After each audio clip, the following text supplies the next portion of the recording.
أعوذ بالله من الشيطان الرجيم بسم الله الرحمن الرحيم قل هو الله أحد السلام عليكم ورحمة الله وبركاته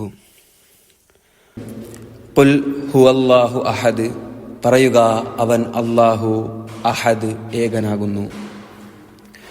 ഹുസൂർ പറയുന്നു, സൂറ ലഹബിന്റെ തഫ്സീറിൽ വിവരിച്ചിരുന്നു, അതായത് ഖുർആനിന്റെ മസ്മൂൻ സബ്ജക്റ്റ്, അതിന്റെ മെയിൻ വിഷയം, ഖുർആന്റെ മെയിൻ വിഷയം സൂറ ലഹബിൽ അവസാനിക്കുന്നു.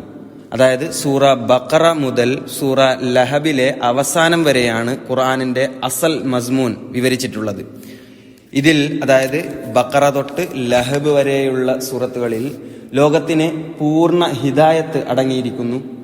അതിൽ പല തരത്തിലുള്ള അഹ്കാമുകളും നക്കർ, അതായത് അള്ളാഹുവിൻ്റെ പ്രീതി കരസ്ഥമാക്കുവാൻ നമ്മൾ എന്തൊക്കെ ചെയ്യണം, എന്തൊക്കെ ചെയ്യാൻ പാടില്ല എന്നിങ്ങനെയുള്ള പല കാര്യങ്ങളും ഖുർആന്റെ ഈ പറഞ്ഞ ഭാഗങ്ങളിൽ അടങ്ങിയിട്ടുണ്ട്. ഇത് ഒരു വലിയ നീണ്ട ഒരു ഭാഗമാണ്. അതായത് ഈ ബക്കറ തൊട്ട് ലഹബ് വരെയുള്ള ആ ഭാഗം, അത് നീണ്ട ഒരു വലിയ ഭാഗമാണ്. അതുകൊണ്ട് തന്നെ ഇതെല്ലാം ഒരു മനുഷ്യൻ മനസ്സിലാക്കി അത് ഓർമ്മ വെക്കുക എന്നുള്ളത് പ്രയാസകരമായ കാര്യമാണ്.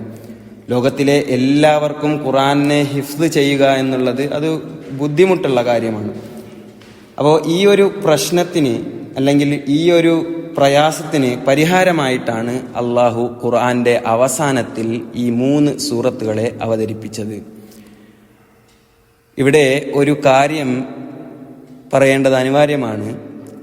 ഹുസൂർ പറയുന്നു, അവസാനത്തെ ഈ 3 സൂറത്ത്, അതായത് സൂറ ഇഖ്ലാസ്, സൂറ ഫലഖ്, സൂറത്തുൻ നാസ്, ഈ 3 സൂറത്ത് തമ്മിൽ ഒരു വലിയ ഇഷ്തറാക്ക്, അല്ലെങ്കിൽ ഒരു വലിയ ബന്ധമുണ്ട് എന്ന്. അവസാനത്തെ ഈ 3 സൂറത്തുകളിൽ അള്ളാഹു നമുക്ക് പറഞ്ഞു തരുന്നത് എന്തെന്ന് വെച്ചാൽ, ആദ്യം നമ്മൾ തൗഹീദിനെ പൂർണ്ണമായും മനസ്സിലാക്കണം, അതായത് അള്ളാഹുവിൻ്റെ ഏകത്വം.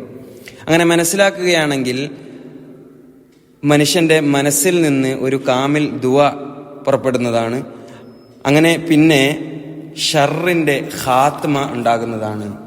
അതായത് ഒരാള് അള്ളാഹുവിൻ്റെ ഏകത്വത്തിൽ, അല്ലെങ്കിൽ അള്ളാഹുവിൻ്റെ സിഫത്തെ സമദിൽ, അതായത് അള്ളാഹുക്ക് ആരുടെയും ആവശ്യമില്ല, പക്ഷേ ഈ ലോകത്തിൽ എല്ലാത്തിനും അള്ളാഹുവിൻ്റെ ആവശ്യമുണ്ട് എന്നുള്ള കാര്യം പൂർണ്ണമായും വിശ്വസിച്ച് മനസ്സിലാക്കുകയാണെങ്കിൽ അദ്ദേഹത്തിൻ്റെ മനസ്സിൽ നിന്ന് ഒരു കാമിൽ ദുആ വരുന്നതാണ്. അങ്ങനെ ആ ദുആ മുഖേന അദ്ദേഹം തിന്മയിൽ നിന്ന് മാറി നിൽക്കുന്നതാണ്.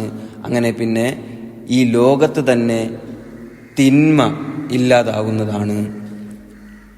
ബാക്കി ഇൻഷാ അല്ലാഹ് തആല അടുത്ത ക്ലാസ്സിൽ വിവരിക്കുന്നതാണ്.